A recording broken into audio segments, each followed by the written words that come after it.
Hello everyone, good morning, good evening বা good afternoon, আপনি যে সময় দেখছেন সেই মতো ভেবে নিন। আজকে আমাদের এখানে অতিথি একজন এসছেন in the first episode of জমিদারি বৈঠক। তিনি এনএবিসিতে মঞ্চ শেয়ার করেছেন অমর্ত্য সেন, নোবেল লরিয়েট অমর্ত্য সেন, বোসের অমর গোপাল বোস, তাদের সঙ্গে একসাথে ফেলিসিটেটেড হয়েছিলেন এনএবিসিতে।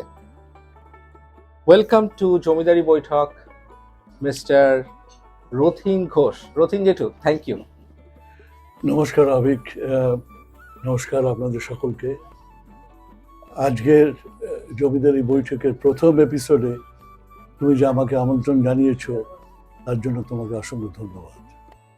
আপনিও যে আমাদেরকে সময় দিয়েছেন, সময় বার করে একটু আমাদের জন্য দিয়েছেন, এই জন্য জমিদারির তরফ থেকে আপনাকে অসংখ্য ধন্যবাদ। আচ্ছা, যদি এই ফেলিসিটেশনের গল্পটা যদি বলেন যে অমর্ত্য সেন, অমর বোস এবং আপনি একসাথে একই মঞ্চে কেমন এক্সপিরিয়েন্স? আমাদের নর্থ আমেরিকাতে একটা কনফারেন্স হয় যার নাম হচ্ছে নর্থ আমেরিকান বেঙ্গলি কনফারেন্স। এটা প্রতি বছরে আমেরিকা এবং কানাডার বিভিন্ন শহরে হয়, 2 থেকে 3 দিনের জন্য এটা হয়। সেখানে তারা কিছু বাঙালিকে, যারা all over the world best achievement award বলে তাদেরকে তারা ফেলিসিটেট করে। তো 1997-এর ফিলাডেলফিয়াতে যে বছর নর্থ আমেরিকান বেঙ্গলি কনফারেন্স হয়, তো হ্যাপেন টু বি যে সেই বছরে তারা অমর্ত্য সেন, তখন অবশ্য উনি নোবেল পাননি, এবং বোস স্পিকারের অমর গোপাল বোস এবং আমাকে ওরা তখন সম্মান দেয়। এটা 1997-এ? 1997। তার মানে এর অনেক আগেই আপনি কানাডায় চলে এসেছেন? আমি কানাডাতে এসেছি আজ প্রায় 60 বছর হতে চললো। 1965 সালে আমি কানাডাতে আসি। সো আজকে আমরা গল্প শুনবো রথিন জেঠুর থেকে 60 বছর ধরে বাঙালিদের অর্গানাইজেশন কিভাবে এখানে তৈরি হয়েছে। একাধিক অর্গানাইজেশন তৈরি হয়েছে, তৈরি হওয়ার পর ভেঙেছে, 1-এর থেকে 2 হয়েছে, 2-এর থেকে 4 হয়েছে, এবং সেই সব গল্প আজকে আমরা রথিন জেঠু থেকে শুনবো। এবং ডেফিনেটলি আরও কিছু গল্প শুনবো যে প্রচুর বোম্বে বা কলকাতার আর্টিস্ট আমাদের টরন্টোতে আসতেন এবং রথিন জেঠু তাদেরকে প্রচণ্ড আপ্যায়ন করে রাখতেন, তার গল্প আমরা শুনবো। কিন্তু তো রথিন জেঠু, আমাদের বাঙালিরা ফার্স্ট কিভাবে একত্রিত হলো? বা আচ্ছা, আমি তো 1965 সালে আসি এখানে। তখন বাঙালিদের কোনো অর্গানাইজেশন অ্যাজ সাচ ছিল না। প্রথম 1965 সালের মানে পুজোর পরে বিজয় অনুষ্ঠান আমরা একটা করি, এবং সেটার আমি এবং আরও একজন, তার নাম হচ্ছে, মারা গেছেন তিনি, প্রয়াত শ্রী সুব্রত দাশগুপ্ত, আমরা দুজনে মিলে একজন বাঙালি ডক্টর প্রশান্ত বাসু, যিনি আমার অনেক আগে এই দেশে আসেন, তার বাড়িতে আমরা এই অনুষ্ঠানটা করি, যেখানে টোটাল মানে সমগ্র বাঙালি সংখ্যাই ছিল মাত্র 35 জন। তো সেই 35 জনই ওখানে এসেছিল, তার ভিতরে 7টা ফ্যামিলি ছিল আর বাকি সব ব্যাচেলর। তো সেখানে গান বাজনা হয়, তারপরে সেতার বাজান, এখানে আমাদেরই এখন আছেন মিসেস ছন্দা দাস, তারপরে আবৃত্তি ইত্যাদি আর কি হয়। তারপরে খাওয়া দাওয়া। এটা 1965 এর পর, তারপরে 65 এর পর 66-এ আমরা প্রথম পয়লা বৈশাখ করি একটা কমিউনিটি সেন্টার নিয়ে। আচ্ছা, তো সেখানে তারপরেতে ওই বছরই আমরা করি বিজয় অনুষ্ঠান, সেখানে ওয়াইএমসিএতে এবারে করা হয়। তো 35 জন ছিল, আর তারপরে যখন বিজয় সম্মেলনী করলাম তখন প্রায় 150 জন। মানে এক বছরেই 35 থেকে 100-150 লোক হয়ে গেছে। 150, এবং সবাই বাঙালি, মোস্টলি সবাই বাঙালি আছে। এবং তারপরের বছর আমরা যখন স্কুল নিয়ে করলাম তখন বাঙালির সংখ্যা 300। ওকে। তো তখনও পর্যন্ত কোনো আচ্ছা অর্গানাইজেশন হয়। আচ্ছা, তখনও কি আপনারা শুধুই বিজয় করে যাচ্ছেন? বিজয় এবং পিকনিক, পিকনিক এবং পয়লা বৈশাখ। ওকে। তো পয়লা বিজয় বৈশাখ দিয়ে শুরু, তারপরে পয়লা বৈশাখ এবং পিকনিক, ওকে এই তিনটে অনুষ্ঠান মেনলি আমাদের তখন হতো। তারপরে আমরা শুরু করলাম রবীন্দ্র জয়ন্তী, ওকে এবং 1969-এতে আর 68-এ তোমার প্রথম নাটক করলাম। আচ্ছা নাটকের নাম হচ্ছে উল্কা, এবং সেই নাটকটা পরিচালনা করেছিলেন প্রয়াত শ্রী সত্যরঞ্জন ঘোষ। তো আমরা অনেকেই সেখানে অভিনয় করেছিলাম। নাটকটা টরন্টোতে হয়েছিল এবং আমরা অটোয়াতে নাটক নিয়ে গিয়েছিলাম। তখন কি বাই এনি চান্স এখন যেটি টিবিডিজি আছে, টরন্টো বেঙ্গলি ড্রামা গ্রুপ, তখনও ফর্মড হয়নি? না না, আচ্ছা, তার অনেক পরে হয়েছে। অনেক পরে হয়েছে। আচ্ছা, তখন নাটক আমরাই করতাম, মানে যারা বাঙালির আমরা প্রথমে এসেছিলাম, এবং তারপরে ক্লাবের মাধ্যমে। ক্লাবটা মানে প্রথম আমাদের অর্গানাইজেশন শুরু হলো 1969-এ, প্রবাসী নাম দিয়ে হলো, এবং প্রবাসীর প্রথম ইলেকশন হলো 1971-এ। আচ্ছা, মানে ইলেকশনও হলো, রেগুলার ইলেকশন, সেখানেতে প্রায় 500 লোক ভোট দিয়েছিল। মানে were they all members of প্রবাসী? They are all members of প্রবাসী। My goodness, okay. তারপরেতে প্রবাসী থেকে বেরিয়ে গিয়ে 1973 সালে আরেকটা অর্গানাইজেশন হয়, তার নাম হচ্ছে বেঙ্গলি কালচারাল অ্যাসোসিয়েশন। ওকে। তো এই দুটো অর্গানাইজেশন বিভিন্ন প্রোগ্রাম, 1973 সালে প্রথম দুর্গা পূজা হয় এখানেতে, এবং দুটো দুর্গা পূজা, একটা প্রবাসী ব্যানারেতে এবং আরেকটা হচ্ছে বেঙ্গলি কালচারাল অ্যাসোসিয়েশনের ব্যানারে। আচ্ছা। এবং এই দুটো অর্গানাইজেশনই পিকনিক, তারপরে দুর্গা পুজো, তারপরে কালী পুজো, সরস্বতী পুজো, লক্ষ্মী পুজো ইত্যাদি দুটো অর্গানাইজেশনই প্যারালালি করতে থাকে। মানে তখন থেকেই একটা দুটো ভাগ হয়ে গেছে। কিন্তু সামহাও আমার নাম শুনে কেন জানি না মনে হচ্ছে একটির নাম প্রবাসী আর একটির নাম বা বেঙ্গলি কালচারাল অ্যাসোসিয়েশন, মানে এখন যেটা আছে একজন শুনেছিলাম, তারপরে পিবিসিএটা ওখান থেকেই যখন 14 বছর এইভাবে চলার পর প্রবাসীও নিয়ে আসে বিভিন্ন শিল্পীকে, তারাও নাটক করে, পুজো করে, সবই করে, ঠিক তাই বেঙ্গলি কালচারাল অ্যাসোসিয়েশন ঠিক তাই করে। আচ্ছা। কিন্তু আমরা চিন্তা করে দেখলাম যে যদি কনস্ট্রাকটিভ কিছু করতে হয়, তার মানে আমাদের নিজেদের বিল্ডিং যদি হতে হয়, যেটা আমাদের স্বপ্ন ছিল, তাহলে আমাদেরকে একসঙ্গে মার্চ করতে হবে, একসঙ্গে যুক্ত হতে হবে। ওকে, মানে মোটামুটি 70, এটা কি মিড 80s যখন মার্চ হলো? মার্চটা হয়েছে 1986। হ্যাঁ, মিড 80s এ তারপরে প্রবাসী আর বেঙ্গলি কালচারাল অ্যাসোসিয়েশন মার্চ হয়, এবং 1987 থেকে ওটার নাম দাঁড়ায় পিবিসিএ বা প্রবাসী Bengali cultural association. At the same time আরো একটা অর্গানাইজেশন আমরা তৈরি করি, যার নাম হচ্ছে বঙ্গীয় পরিষদ টরন্টো অথবা বিপিটি। ওকে। এখন ফাংশন হচ্ছে কি, যে বিপিটির ফাংশন হচ্ছে অল রিলিজিয়াস প্রোগ্রাম, আর পিবিসি এর ফাংশন হচ্ছে all cultural programme. But the membership ছিল খালি পিবিসি এর, নট বঙ্গীয় পরিষদে, এবং একই committee is to run both organisation. Okay. কিন্তু দুটো প্রেসিডেন্ট ওটা ইলেক্টেড হতো বাই দ্য মেম্বার্স। ওকে, মানে একটি কালচারাল বডি আর একটি রিলিজিয়াস বডি, ধর্মীয়। খুব thin line of difference, right? মানে কারণ পুজোর সময় আর্টিস্ট আসে, পুজোর সময় আমরা আর্টিস্টে আনতাম, সেগুলো হচ্ছে কি যে যারা এখানে বেড়াতে আসতো তাদের কাউকে, অথবা লোকাল বেশিরভাগ সময়। কিন্তু আমরা যে অনুষ্ঠান, রবীন্দ্র জয়ন্তী কি আলাদা অনুষ্ঠান করতাম, জাস্ট আর্টিস্ট এনে, সেটা আলাদা অনুষ্ঠান। যেমন হেমন্ত মুখোপাধ্যায়, সন্ধ্যা মুখোপাধ্যায়, এদের সব আমরা ওই অনুষ্ঠান করার জন্যই নিয়ে এসেছি। উত্তম কুমার এসেছিলেন কোন? উত্তম কুমার এসেছিলেন 1979-এ। উত্তম দা এবং সুপ্রিয়া দি তাদের কিছু ছবি নিয়ে এসেছিলেন, ওইখানে দেখানো হয়েছিল। কোথায় দেখানো হয়েছিল? 1979-এ টরন্টোরই একটা স্কুলে। ও নাইস। মানে আপনারা সবাই উত্তম কুমারের সঙ্গে একসাথে বসে সিনেমা দেখেছি? হ্যাঁ, আমরা একই হলে দেখেছি একসঙ্গে। আমি অবশ্য উত্তম দাকে আগে থেকেই চিনতাম। ওকে। আমার সঙ্গে আলাপ করিয়ে দিয়েছিলেন বড় দা, মানে উত্তম কুমারের ছোট ভাই, সেটা আমি দেশে থাকতেই। মানে তরুণ কুমার। ওকে। তো তরুণ কুমার সঙ্গে আমার একটা বইয়ের শুটিংয়ে, একটা ফিল্মের শুটিংয়ে দেখা হয়েছিল, বিয়ের খাতা বলে একটা বই। ওকে তাতে ছিল আশিস কুমার বলে একজন শিল্পী ওকে এবং বাসবী নন্দী বলে একজন।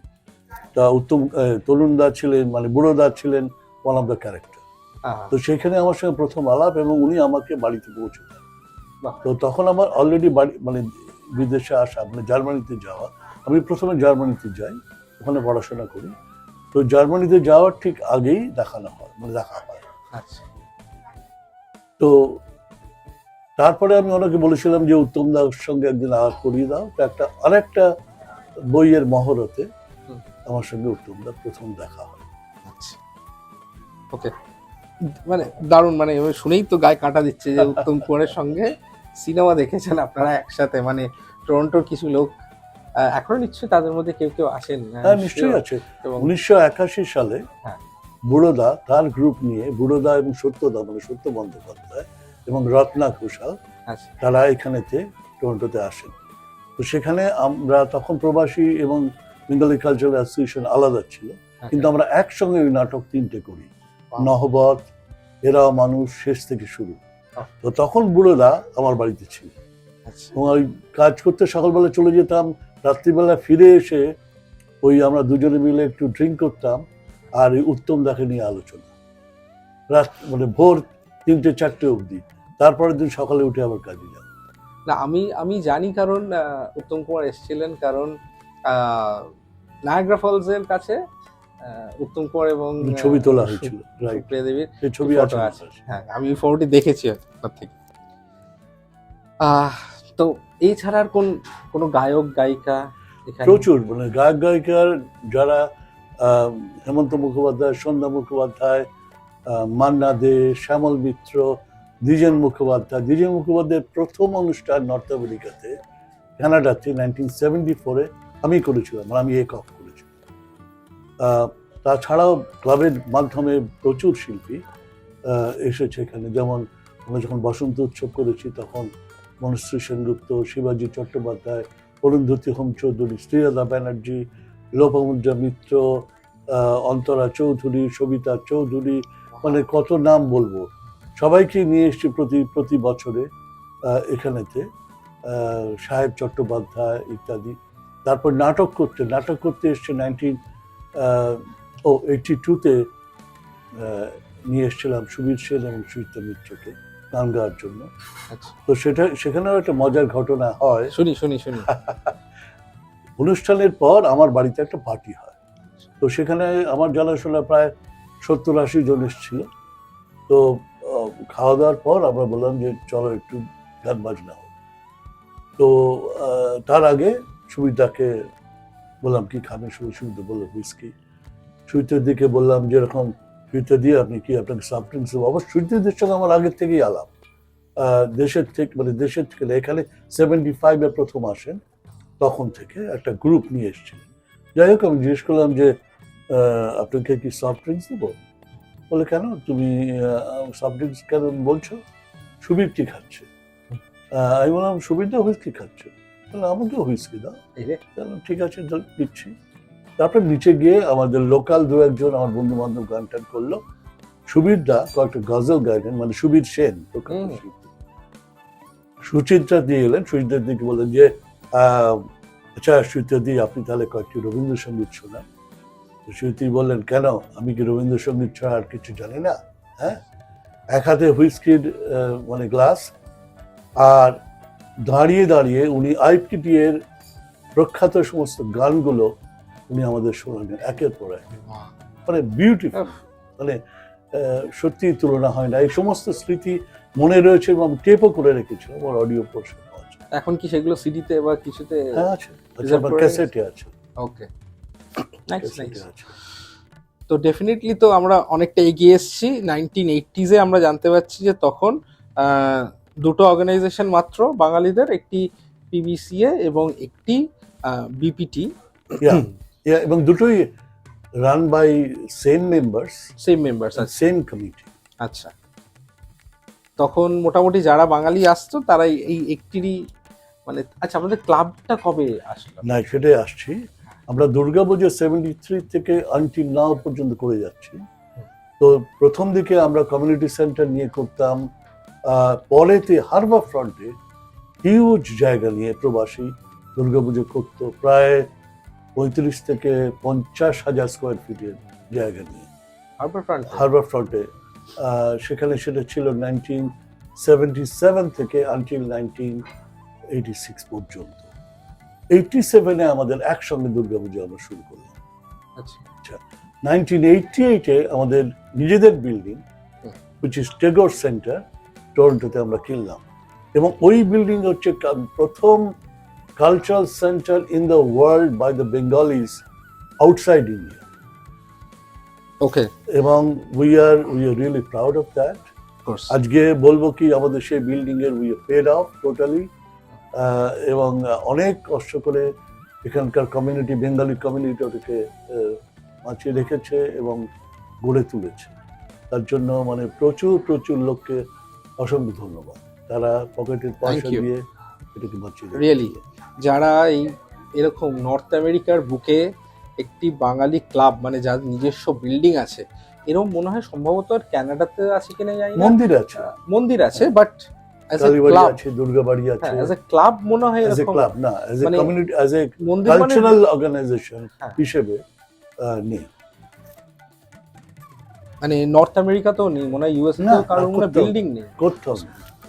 Good to know that. তো কিন্তু এরপরে তো 2015-16 দিকে আবার এই বিপিটি এবং পিবিসি এর মধ্যে আবার কিছু হ্যাঁ, ওটা একটা হয় কি, এটা মানে দুর্ভাগ্য একটা খুব আমাদের, যে 1916 সালে, সরি 2016, হ্যাঁ হ্যাঁ 2016 সালে আমাদের যখন কমিটি হলো, সেই কমিটিটা হয় কি, যে যারা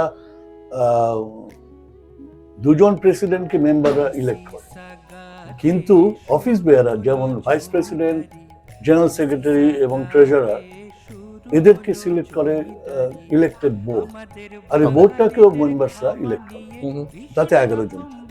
তো সেখানে মেজরিটি যা ডিসাইড করে যাদেরকে, যদি দুজনের নাম আসে তাহলে ভোট হয় ডেমোক্রেটিক প্রসেসে, তাতে যে বেশি ভোট পায় সে সেই পোস্টটা পায়, হয় ভাইস প্রেসিডেন্ট কিংবা ট্রেজারার কিংবা সেক্রেটারি। আর যদি একটা নামই আসে তাহলে automatically uncontested they are elected.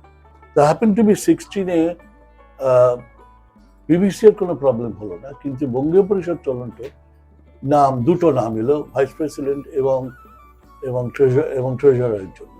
তো সেখানে মেজরিটি অনুযায়ী যারা ইলেক্টেড হলো তাদেরকে বঙ্গীয় পরিষদের যে প্রেসিডেন্ট সেটা মেনে নিতে পারলো, এবং তারপরেতে একটা জেনারেল মিটিং হলো।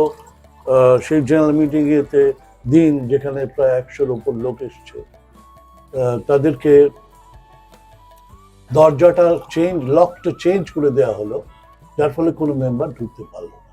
ও মাই গড। তারপরেতে আমাদের প্রায় 600 মেম্বার, মানে পিবিসি এর তখন 600 member, we are all outside. আমরা তখন আমাদের তখন we had to go through the legal course. আমরা তখন সমস্ত অনুষ্ঠানগুলো বাইরে স্কুল ভাড়া নিয়ে করতে লাগলাম। তারপরে 2019 সালে উই ওয়ান দ্য কেস, মানে আমরা যে লিগ্যাল কেস ফাইল করেছিলাম সেটা আমরা জিতলাম, and we went back to the same building which is Tagore Center on Millwood Drive. So right now বিপিটির অস্তিত্ব, মানে পিবিসি এর কি আর তেমন অস্তিত্ব? পিবিসি এর অস্তিত্ব নেই বললে বলবো না, তবে পিবিসিএ কে আমরা মার্চ করে দিতে চাইছি বিপিটির সঙ্গে। ওটা অলমোস্ট হয়ে গেছে, এখনো কিছু প্রসেস বাকি রয়েছে, কিন্তু আমরা সমস্ত অনুষ্ঠানগুলি বিপিটির ব্যানারেই করছি। ইন দ্য মিন টাইম আমাদের কিন্তু এই জমিদারির কিছু খাওয়া হয়ে গেল। তো রতিন জেঠু কেমন লাগলো আমাদের? দুর্দান্ত। এখন তো জমিদারি বৈঠকের জমিদারি ভেজিটেবল চপ এখানে হাজির, দুর্দান্ত রান্না হয়েছে।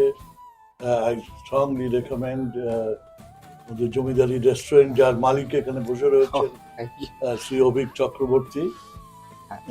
আমি এখানে বেশ কয়েকবার খেয়েছি আগে, and all the food were really delicacy. Thank you. হ্যাঁ, আমরা চাই যতটা বাঙালি খাবার বাঙালিদের জন্য নিয়ে আসার জন্য। তো আমরা ছিলাম যেখানে, আর আপনি বললেন যে আর কিছুদিনের মধ্যেই হয়তো বিপিটি এবং পিবিসি অ্যাকচুয়ালি মার্চ করে যাবে। সো আগেও এক সময় মার্চ করেছিল, অলরেডি মার্চ করে গেছে। গেছে। আচ্ছা, সমস্ত অনুষ্ঠানগুলি পেপার ওয়ার্ক কিছু হয়তো BPT-র, বাকি আছে। কিছু কিছু পেপার ওয়ার্ক ওকে, হয়তো কিন্তু আমাকে একটা জিনিস বলুন, এই যে মার্চ করে যাচ্ছে দুটো বাঙালি organisation, which is great thing, right? কিন্তু জিটিএতে বা জিটিএর আশেপাশের যে শহরেও, কিচেনার, ওয়াটারলু, এরকম বিভিন্ন জায়গায় দেখছি মানে অলমোস্ট পাড়ায় পাড়ায় এক একটা করে বাঙালি অর্গানাইজেশন শুরু হচ্ছে এবং তৈরি হচ্ছে। 1 থেকে 2 হচ্ছে, 2 বছর পরই 2 থেকে 4 হচ্ছে। এইটা হওয়ার পেছনে মানে আপনার কি মতামত, যে কেন হচ্ছে বা এর প্রস অ্যান্ড কনস কি? কেন হচ্ছে, মানে জিনিসটা খারাপ কিন্তু নয়, ভালোই হচ্ছে। কারণ যে পরিমাণ বাঙালির সংখ্যা এসছে আজকে, জিটিএতে বাঙালির সংখ্যা প্রায় প্রায় 20,000। আরো বেশি, মানে কলকাতার বাঙালি, আমি বাংলাদেশ বাদ দিয়ে না না, আমি কলকাতার বাঙালি বলছি। সংখ্যা এখন as per bank of Canada almost 45,000। 45,000। এটা তো আমি মানে ভাবতেই পারিনি। তাদের ভেতরে বেশ কয়েকটা অর্গানাইজেশন হয়েছে, যেমন আমার জানা আমার পুজো, বঙ্গ পরিবার, পূর্বায়ন, আগমনী ইত্যাদি। এছাড়াও রয়েছে কালীবাড়ি ধর্মীয় অনুষ্ঠান, বেদান্ত সোসাইটি ইত্যাদি, এবং বাংলাদেশীয় কয়েকটি অর্গানাইজেশন রয়েছে বাঙালিদের, দুর্গাবাড়ি, দুর্গাবাড়ি, ধর্মাশ্রম ইত্যাদি আর কি। এখন সুবিধাটা হচ্ছে কি, যে আমাদের আমাদের ছেলে মেয়েরা যারা এখানে জন্মেছে, যাদের বয়স এখন over 50, they are not interested to join in the organization itself, to run the organization. তারা হয়তো বছরে একবার করে এলো দুর্গাপুজোর সময়, কিন্তু আমাদের এই যে বাংলার যে হেরিটেজ, কালচার, সেটাকে নিয়ে যাওয়া, এগিয়ে নিয়ে যাওয়া, প্রমোট করা, সেটা কিন্তু একমাত্র সম্ভব হচ্ছে যারা দেশ থেকে এখন আসছে, যাদের রুটসটা এখনো দেশে রয়েছে, এবং সেটাই হচ্ছে। কিন্তু তাতে অসুবিধাটা হচ্ছে, এক মিনিট বলছি যে অসুবিধাটা কি, অসুবিধাটা হচ্ছে এই যে আগে যেমন সকলকে চিনতাম, কারণ কম সংখ্যক লোক ছিল, প্রত্যেকে আমাকে চিনতো, আমি তাদেরকে চিনতাম, একটা পরিবারের মতো ব্যবস্থা ছিল, 300, 400, 500, 600 লোকের ভেতরে ওই লোকে। কিন্তু এখন যে পরিমাণ আসছে, আমি তাদেরকে বেশিরভাগকে চিনি না, কিন্তু তারা হয়তো দেখা হলো, আলাপ হলো, হয়তো আমাকে কাকু জেঠু বলে মনে রাখলো, এইটুকুই আর কি। তবে সেটাও একটা পাওনা, ঠিক আছে না মানে এত গ্রুপ, যদি কোনো বৃহত্তর কিছু করতে হয় মানে বাঙালিদের তরফ থেকে, যেমন এনএবিসি বানাতে, এবার টরন্টোতে এনএবিসি 4 বার এনএবিসি পিবিসি করেছে, পিবিসি করেছে 1992, 1998, 2008 এবং 2013। ওকে ওকে, এবং সেখানে প্রায় 7 থেকে 10,000 লোক এসেছে, oh my God, all over North America. তো বৃহত্তর কিছু আমরা আগে করেছি এবং করতেও পারি।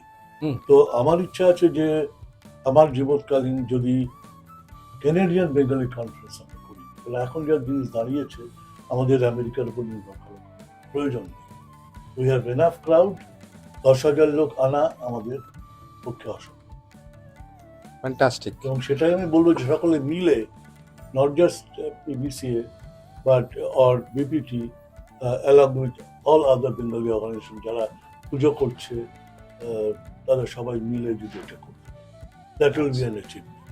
So this is something which is an urge from such a senior Bengali person in Toronto, যে আমরা যদি সবাই একসাথে মিলে কিছু একটা করতে পারি, সেটার যদি নামও হয় ক্যানাডিয়ান বেঙ্গলি কনফারেন্স, তো সেরকম যদি কিছু করতে পারি, দ্যাট উইল বি গ্রেট। যেমন আমার তো মনে হয় প্রত্যেকটি অর্গানাইজেশনের যারা আছেন, তারা যদি একসাথে এগিয়ে আসেন, দ্যাট উইল বি গ্রেট, এবং সেটাতে ডেফিনেটলি অনেক বেটার কিছু হতে পারে। নিশ্চয়ই নিশ্চয়ই। সমগ্র বাঙালি কমিউনিটি যেটা আমাদের জিটিএতে, অর্থাৎ গ্রেটার টরন্টো এরিয়াতে যে সমস্ত বাঙালিরা রয়েছেন, তাদের কাছে, এবং যত সমস্ত অর্গানাইজেশন, বেঙ্গলি অর্গানাইজেশন আছে, তাদের কাছে আমার একটা আবেদন, নিবেদন, অনুরোধ, যাই বলুন না কেন, এটা আমার একটা স্বপ্ন যে সমস্ত অর্গানাইজেশন মিলে একটা বড় কিছু করা, যেমন কেনেডিয়ান বেঙ্গলি কনফারেন্স, যেখানেতে 10-15 হাজার লোককে নিয়ে আসা কোনো ব্যাপারই হবে না। কারণ যে পরিমাণ বাঙালি এখন টরন্টোতে রয়েছে, প্রায় 40-45 হাজার, অতএব আমাদের পক্ষে কেনেডিয়ান বেঙ্গলি কনফারেন্স করাটা কোনো বিরাট একটা অসুবিধাকর কিছু হবে না।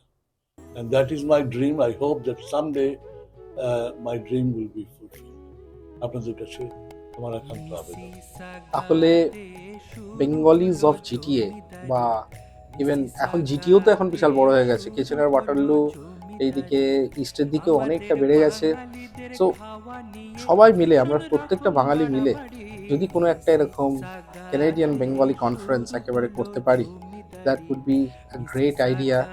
অ্যান্ড রতিন জেঠি যেমন বলছেন যে এরকম টাইপের একটা যদি দিন আসে যেখানে আমরা 10-15 হাজার বাঙালি একত্রিত হয়ে কোনো একটা ইভেন্ট করছি, খুব ভালো হবে তাহলে।